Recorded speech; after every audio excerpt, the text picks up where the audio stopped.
Working in marketing for a while, I learned that stories are powerful. And I'm sure I probably knew that from maybe growing up and learning how stories are passed down generation and generation somehow, or books, but whatever, like narratives, how the media pushes narratives, how companies build stories, whether true or not, to evoke certain feelings. And what I've noticed is um, stories are powerful, but also we use them all the time with how we talk to ourselves. And so, a thing I see a lot to help people get past their own limitations when building businesses, and what helped me too, right, is to understand the story that I'm telling myself. And a lot of times, the story I'm telling myself is the same one that happened like 5 years ago. And I'll think that because it was true then, it's still true now, as opposed to letting stories evolve, because I don't think people talk about it enough. So maybe 5 years ago, this event, let's say it like really traumatized me, and it is the reason why I, let's say, hate public speaking. And now I look at that and I've learned how to rewrite stories, because I think a lot of times people think that if you rewrite a story, you're lying. But if you're rewriting a story, what you're doing is you're rewriting a story. And to get in, to put other meaning to it is another story you're telling yourself about how you're able to tell your truth, how you're able to build a story. And the rules, can you see these fingers? These rules around stories. You can rewrite your story, you can edit it, you can revise it, and it can still be true. And you need to learn how to do that in order to rewire your brain to do what the hell it needs to do, so you can build your business the way you actually want to, in a way where when you are happy to wake up to go into that business and to build it, or to pour yourself into it, or to just like smell it, sniff it, just to like be in this little aura or something like that. And so if I look back at whatever this event is, now it's not trauma anymore. It's a lesson learned, right? It's like, oh, if that had never happened, I wouldn't have learned how to do X, Y, and Z. Oh, because that happened, it pushed me over to, let's say, I don't know, think of something. You're smart. You can think of something. It pushed you over in a different direction, and you still were able to circle back, and now you love public speaking. Or not even that you love it, it's no longer even an issue. But I think we get caught up in one thing being scary for a moment in time, and then you continue to tell yourself it's scary when you've clearly already conquered it. And this is just how you can rewire your brain to understand your own history in order to accomplish an objective. And that might sound crazy to some people, but it is what everyone is doing, even if you don't realize it. I remember I used to be afraid to drive, and I got in a car accident, and like I would get that feeling back, but I'm like, oh, now I know how to bring a new feeling into this. Now I've learned how to park. Now I've learned how to, I know what getting too close to someone is.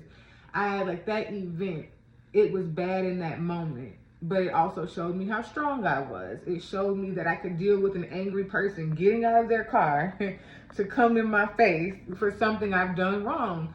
That is scary, right? Like, and I don't like driving, and just because I don't like driving doesn't mean I'm bad at it. It's a choice I make. And I used to think that, oh, I don't like driving because of this one thing. It's like, oh no, I don't like driving because I think that it costs too much. The permits here are outrageous. I think that people always act like they are the busiest person in the world, and they must get to their destination, and then you get stopped at this red light. Like, I don't have time for everybody's ego already. I definitely don't have time for your ego in a fucking ton machine that can just really kill me. And it's annoying. It's annoying. It drains me. I don't do things that drain me anymore. I used to think I had to do everything and learn how to deal with it because everyone else was doing it. But these are the type of stories that we live by, and they guide our decisions. They guide the way you move through the world when you can simply make a different choice and you can tell yourself a different story. There are sometimes I make up whole stories until I believe them just to further myself. I wish I had a good example for that. So let's say I am getting in a confrontation and it does not go well for me. And I'm like, okay, that I felt stupid. It didn't look that good. Like, I feel like my arguments weren't there, and I didn't have any witty comebacks. And so now, what do you do with that story? I'm just like, oh, I lost. And so sometimes I'll be like, I lost in style. I'll make it up that way. I'll tell myself like, that did not come out right. But look at how you lost with all this dignity, girl. It is whatever I have to say, so I can start massaging that memory into something that no longer is bothering me. That's no longer the first story of whatever that pain is. And I wish, this is the problem with me not writing things down ahead of time, just getting on here, is that I wish I had better examples. But if I ever went back into detail, at least I have a place to start. But I'm not caught up in the stories in my head. And a part of using your voice, like within this framework, is that learning to use your own voice to tell yourself the stories that are going to make you feel strong, make you feel happy, make you feel joyful, and it's still your truth. Like I tell myself I'm 6'1". I wish I was tall, but I obviously know I'm not 6'1". But for me, the feeling of being 6'1" feels very good. It makes my back straighten up a little bit, and it's not about the story being true in the sense of I'm going to put that on my license. It's about it being true in the sense of that is a height for me that I love because it's my truth. It's my truth is what is important and how it leads me through my day and my feelings of it. No one's asking you to be delusional. No one is asking you to lie in ways that are clearly becoming harmful. But it's like, use your brain. Understand how your brain works. Understand how stories work. And then you can begin to use them to truly begin to write your own story. You can rewrite your story by the day, you can rewrite it by the month or the milestone, but everyone knows by now that your brain does not truly remember what actually happens. We all romanticize things. You're already massaging the truth, and it's not even the truth. You're massaging the details, the feeling. Give yourself, respect yourself, love yourself enough to give yourself the feeling you want. It is another belief that the thing that happened in the way you said it did the first time has to be the way you have to keep replaying it over and over again. It's simply not true.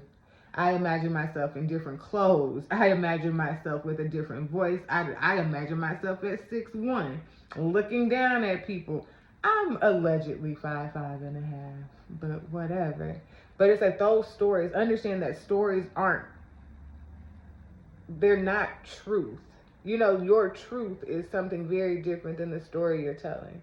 So make sure the stories you're telling serve your purpose, not just something you think you have to tell because someone has told you that.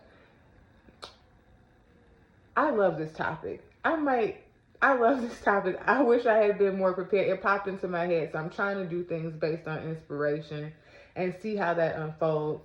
Thank you for bearing with me if you have. Thank me for bearing with myself. This was fun.